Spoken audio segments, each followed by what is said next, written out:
The war between cops and criminals takes an unusual turn.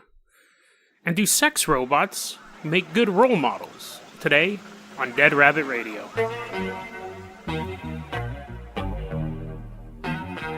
Hey everyone, thanks for coming back for another episode of Dead Rabbit Radio. I'm your host, Jason Carpenter. It's the daily paranormal, conspiracy, and true crime podcast. Little intro, throwing that in there, see how that works. It was a good day today. It was hot. I spent pretty much the entire day inside, slept a bit. I'm finally, I think, about 90% recovered from my whole infection thing. I'm still just kind of taking Sudafed and taking it easy. Got to get back to my normal routine tomorrow, normal diet, all of that stuff. It is Friday the 13th. I was actually going to try to find some spooky stories for Friday the 13th, but I didn't.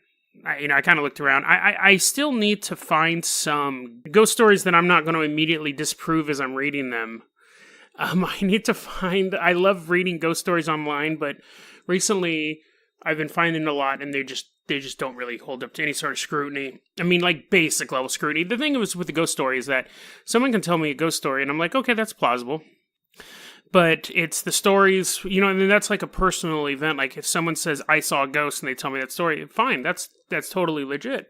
But I'll read stories that involve like researchers and colleges coming out to test stuff. And they're like, and after 44 hours, here's our proof. 18 photos of orbs and a voice recording of something saying something. It's like, come on, guys. Like, you tell me a ghost story, but don't try to tell me that you've done all sorts of research on it and you can't produce anything more than, some dust particles floating around. Orbs are the lamest inclusion ever into paranormal belief. There's nothing there, bro. You can see, anyways, I don't want to get off on orbs. Here's a little story to start us off. The other day I was watching a cat drink water out of a faucet. Not in real life. I was watching a video of a cat drinking water out of a faucet and like had its head leaned over the sink and it was just like licking the water up. And so cats, the way that their tongues work, they like scoop water in, like they don't actually drink water out of like a puddle. Their tongue actually like hits the water and lifts it up and then they catch the single droplet on their tongue. It's amazing to look at because we just see cats going, but there's actually like when you slow it down, you see all of this amazing stuff going on with it.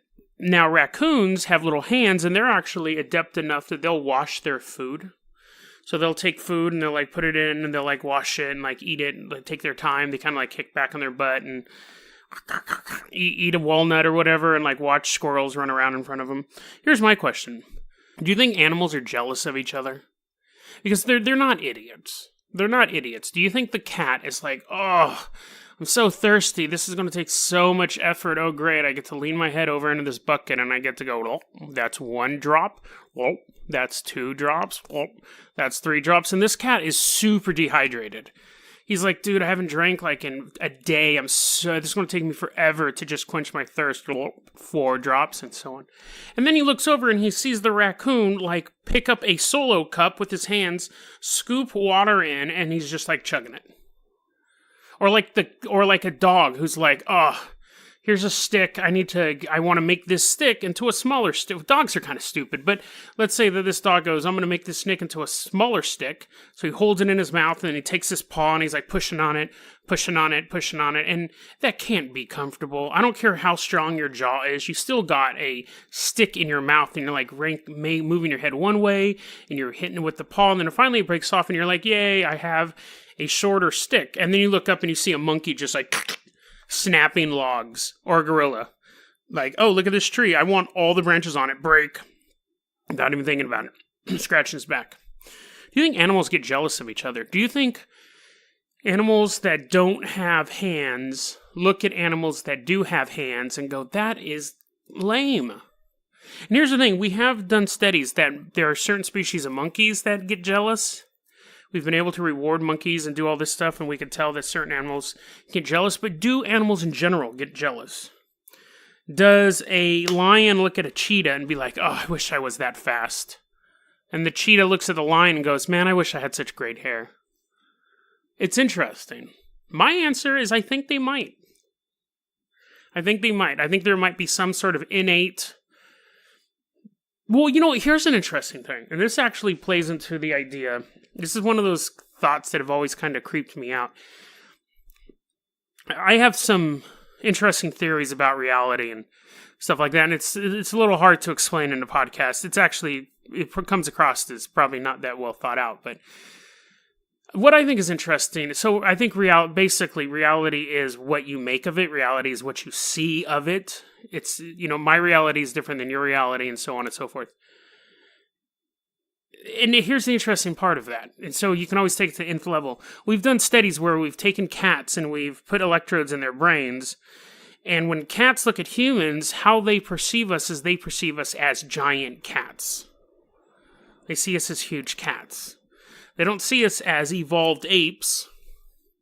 They see us as giant cats. And that's one of the, when a cat kills a bird and drops it off at your doorstep, they're trying to feed you.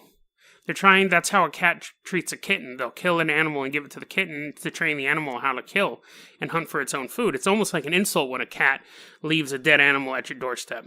A dog does it like as a trophy for you. The cat does it as kind of an insult. But anyways, when a cat sees a human, it sees a giant cat. Here's my question. I'm human, and I look at you, and I see another human.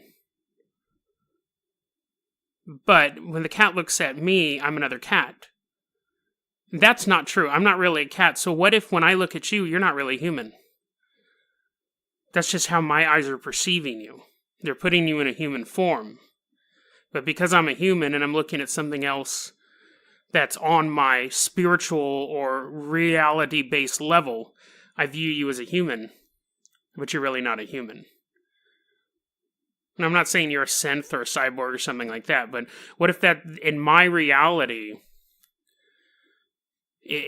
when I see, again, this is where it gets a little hard to say, and I'm not like married, this is one of those things that I'm not like, no, this is absolutely factual, and I believe this 100%, and I'd be willing to preach this to the mountains. I just think it's an interesting thought, where if reality is what we make of it, if reality is perception, and I'm looking at all these people around me, what if they're not people? What if they are... If we could remove those filters, I would see spiritual beings or beams of light or nothing.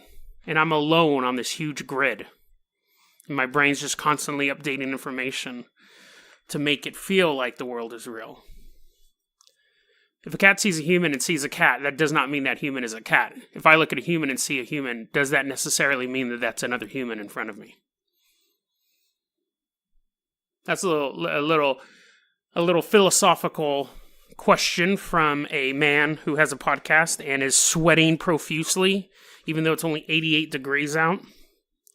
It's funny, it's cooler now than it was yesterday, but for some reason I'm dripping with sweat. So because of that, we're going to go ahead and get started here. I came across a couple interesting stories lately. One has a little bit of a local twist. So I'm sure you guys have all heard of the Golden State Killer recently being caught. If you haven't, I'll include the link in the show notes. But basically, this guy was in operations from the 70s, I think, to like the 90s, and he was, first he started off, I believe, breaking into homes, then he began raping and murdering people. The cops could never find them, and they finally arrested him. So I have a friend up here, his name is William, and usually I don't use real names, so I'm going to go ahead and use his real name, because he kind of has a real claim for this.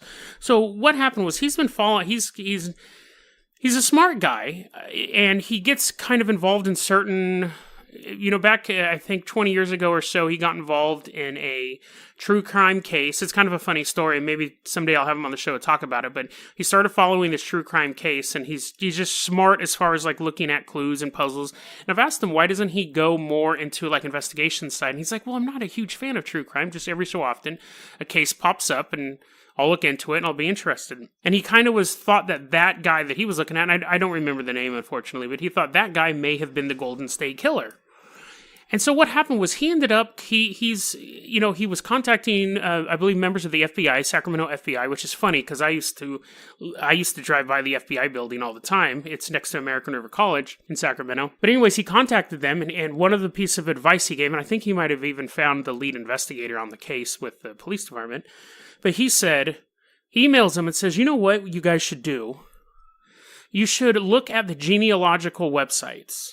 Let me back up for a second. So a genealogical website is like 23andMe or Ancestry.com, where you send them a swab of your DNA and they send you back a list of your genetic markers and what regions of the world you came from, your family lineage, and so forth.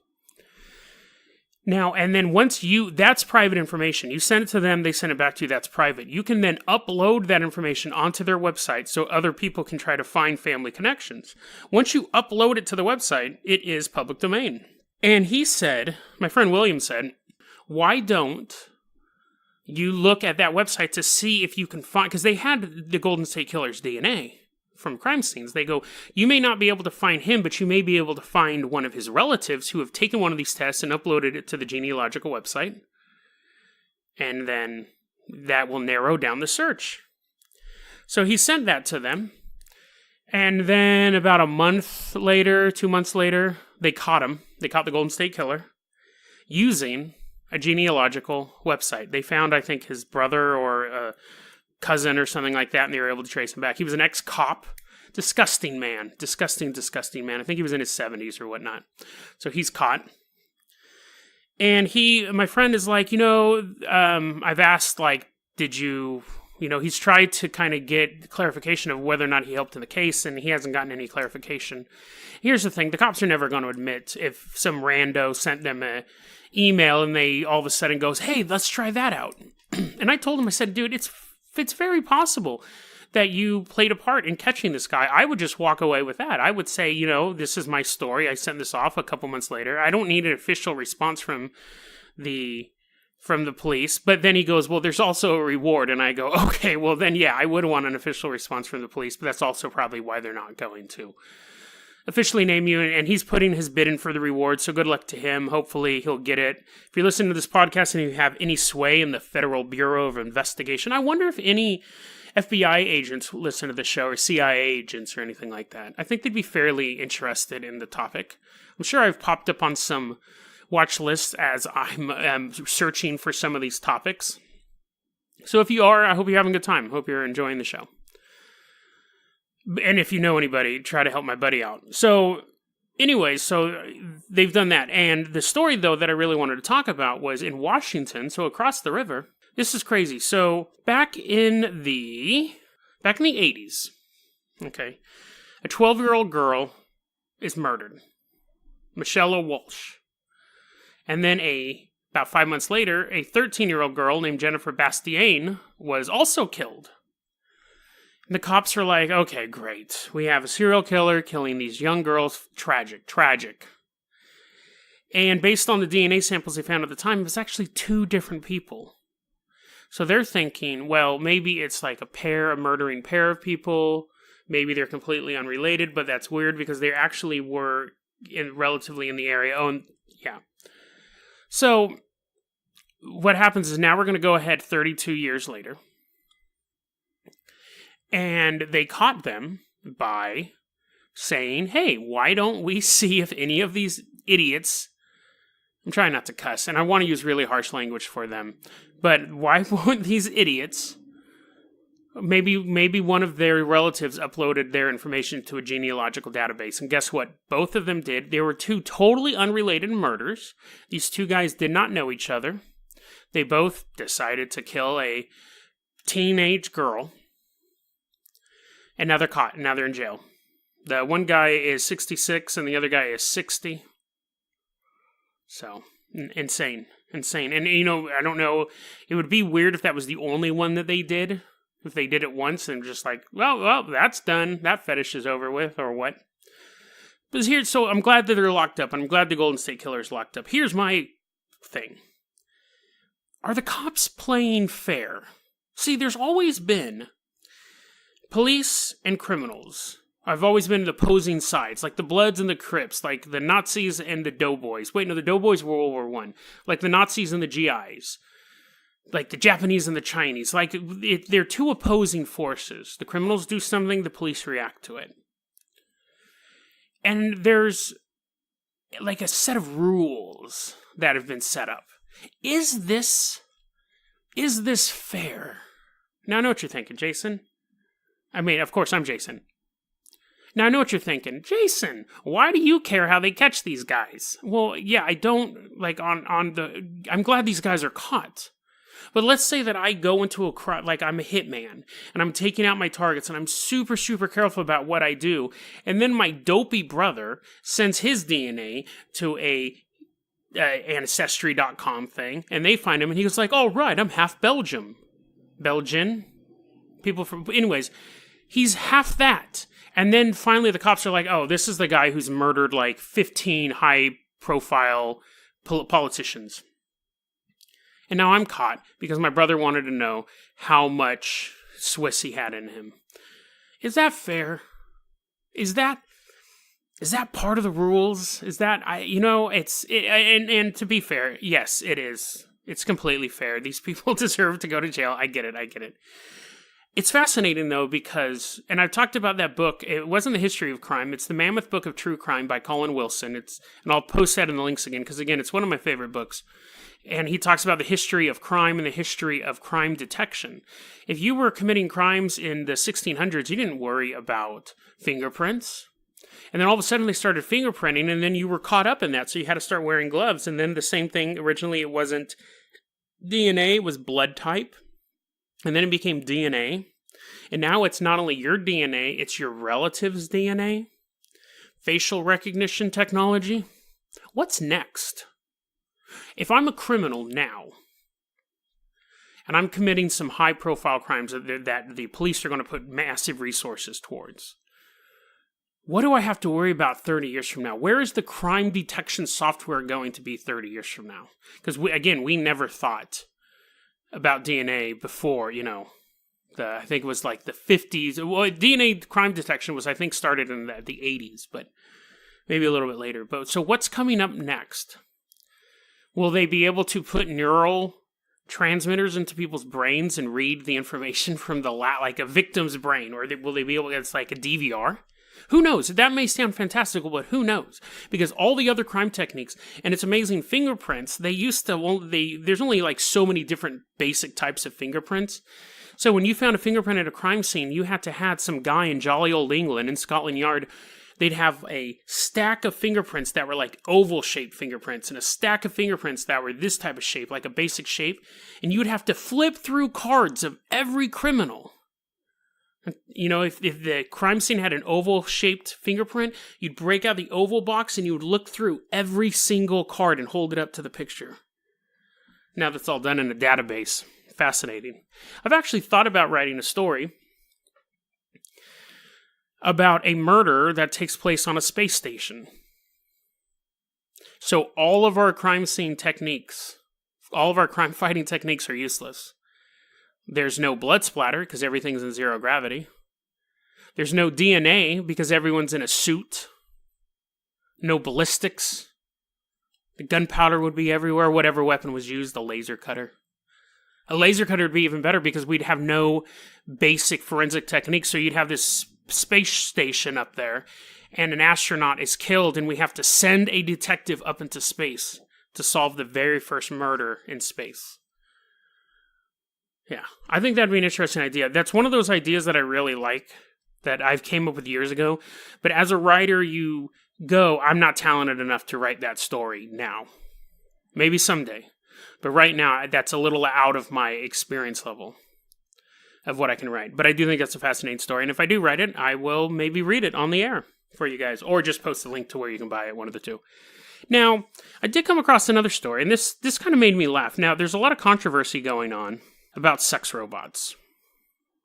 And I get it. You build a robot that looks just like a woman, and I can do whatever I want to this. And we'll speak in generalities. I know that there's sex robots for men and women by them and gay men by, but the main ones right now are the female-based robots for men, for straight men. So you build a robot that is the hyper-realistic, ideal version of a woman. It's the Vanessa in a robot form. Now, I have mixed feelings about it because on one hand, part of the reason why I'm attracted to women is their personality. I mean, obviously their body plays a big part in it, but I like conversing. I like the back and forth and all of that stuff. If I had a robot, I think there's a difference between like a sex doll that is just immobile. But if they ever built a robot with an AI that's like walking around my house and be like, "Hello, Jason, how are you doing? How was your day? Let me tell you about mine," and I could have a conversation with it. Yeah, I'd buy one of those. I think that'd be awesome. But anyways, we're not there yet. So they do have them with a bit of AI right now. But anyways, and then people are saying you're taking the female form and you're turning it into an object. It's the ultimate objectification of women. And other people are saying, listen. And on the men's side, they're saying, listen, I don't want to deal. I don't want to get married. I don't want to have kids. I've completely removed myself from the dating world, but I still want to have a attractive companion that I can have sex with. This is the best option for me. You know, we want creeps to stop hitting on women, but then when they buy a robot that looks like a woman, that's considered worse. And I get where both sides are coming from. Men just want a object in their life that they can love, that they find physically attractive because their biology is telling them that is an attractive form. And then the other side is saying, no, you're objectifying women. This is the ultimate objectification of women.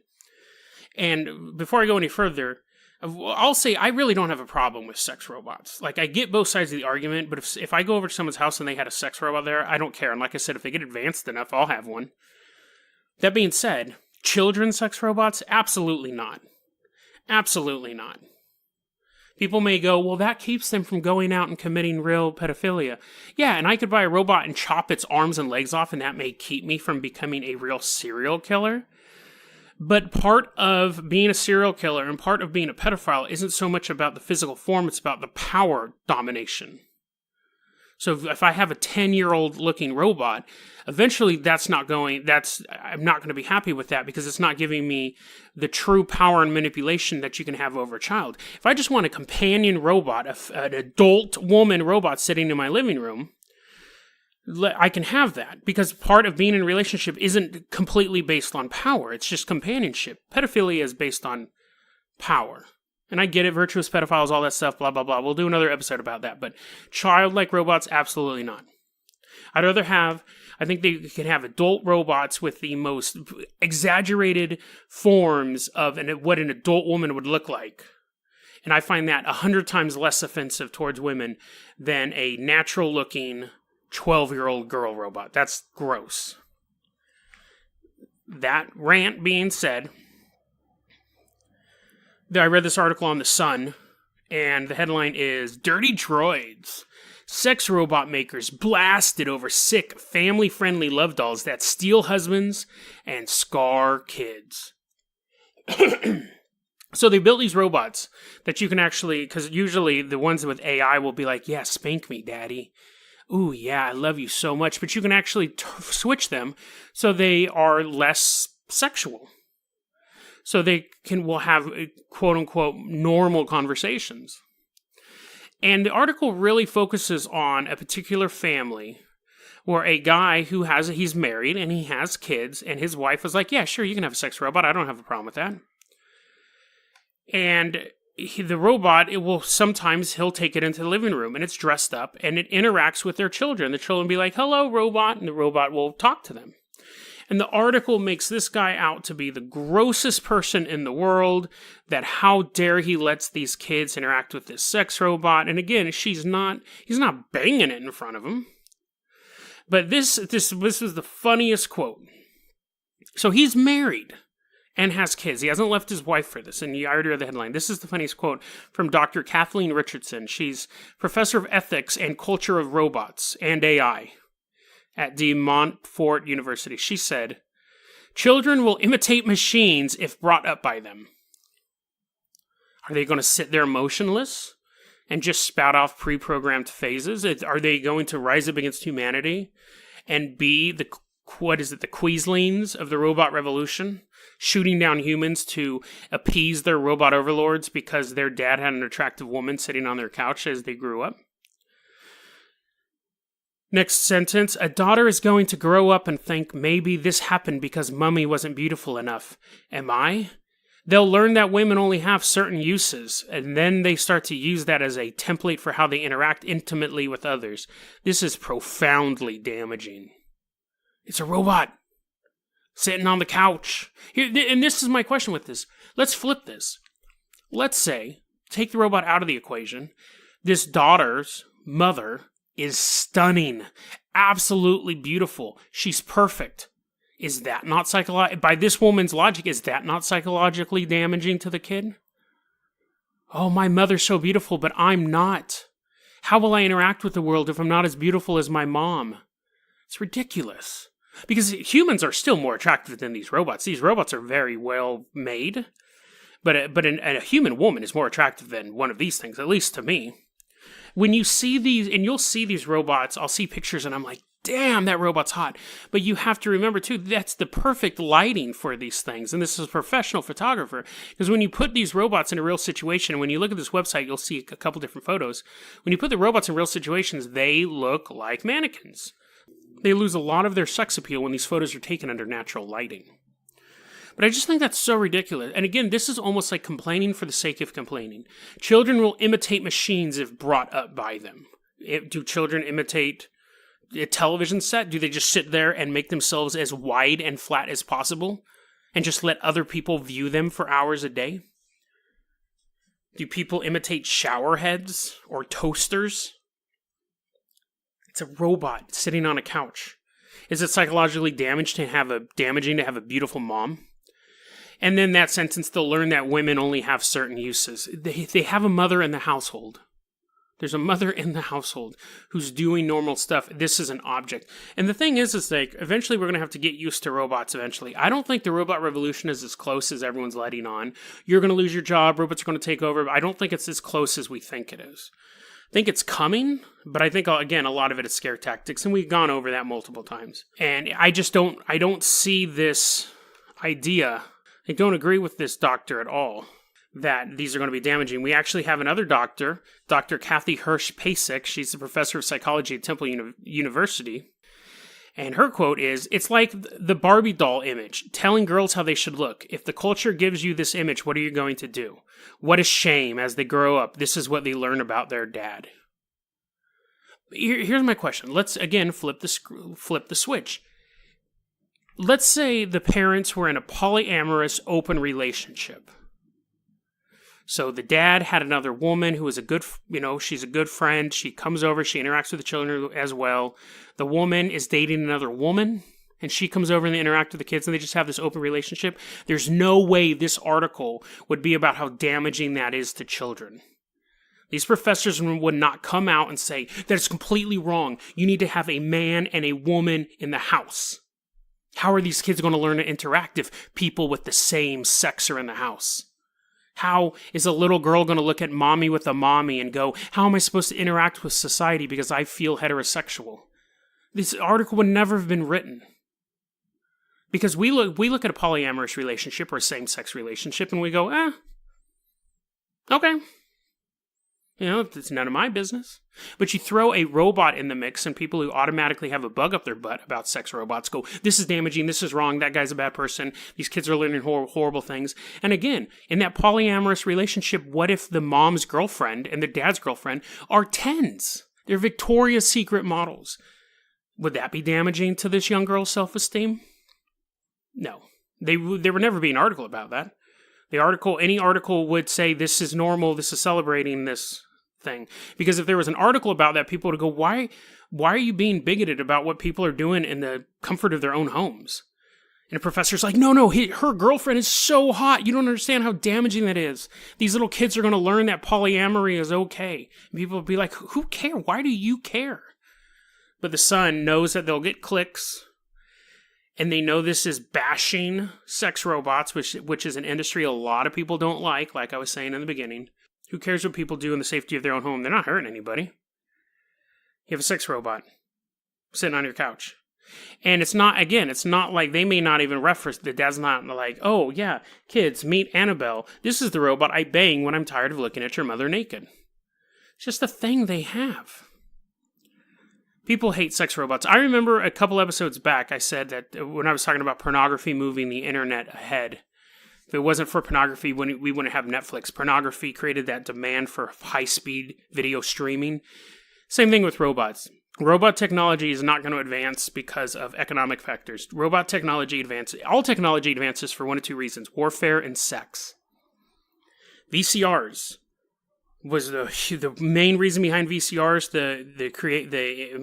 The explosion of VCR technology was pornography, being able to watch pornography at home. Robots will be the same thing. Robots in the battlefield, robots in sex. That's where the initial investments are going to be, and then 20 years later, we'll have robot maids or robot police officers. We already have some of that now, but you know what I mean. Like it's generally a military application or a sexual application that moves technology forward. So I applaud you, British family, for having a sex robot in your house. I think it's completely normal. Just like I would applaud any quote-unquote untraditional family structure in a house, because it doesn't impact me. As long as the kids aren't being physically or emotionally hurt, if these families can raise their kids better than a heterosexual mother and father family where they are like beating their kids, why is this anyone's business? So people don't like these sex robots. That's really the main thing. They're going to find any reason to trash talk this technology. And now it's think of the children. It's not going to work. It's just it's an untraditional relationship. And untraditional relationships shouldn't be shut down just because you're scared of them. Don't be a robophobic, basically. That's going to be tonight's episode of Dead Rabbit Radio. I hope you guys had a good time. I thought those were pretty interesting stories. It's sweltering hot in here. I think I've lost 5 pounds just in water weight. And I hope you are comfortable and cool wherever you are at. You can hit me up. Our website is deadrabbit.com. We also have our email address at deadrabbitradio@gmail.com. You can email me there with any stories. You got some facts that I got wrong. My whole email address would be full of facts that I got wrong. But feel free to send me any story ideas, things like that. You can also hit me up at Twitter at Jason O. Carpenter. That is my Twitter. We're going to be getting Instagram set up soon. We got the YouTube channel under Dead Rabbit Radio. That's going really well. That's mostly people clicking on the smaller videos. What I do is I'll generally take one of these recordings, chop it in half, or take out a particular story that I know people will be interested in and throw that up on YouTube. That's working out really well for us. But what's working out best for me, and I hope it's working out best for you, is this podcast. I'm having a ton of fun doing this. I'm always looking forward to doing it. On the weekends, I'm always kind of bummed out because I'm not recording anything. I'm always like, oh man, I wish I was doing that. But I got to pace myself. Because I don't want to burn out. This was episode 27. That's awesome. I'm having a great time. And if you've just discovered the podcast or you've been listening to us since the first episode, thank you so much for spending your time and your day with me. Have a great weekend. We will be back Monday with some brand new stories. My name is Jason Carpenter, and thanks for hopping in. Have a great day, guys.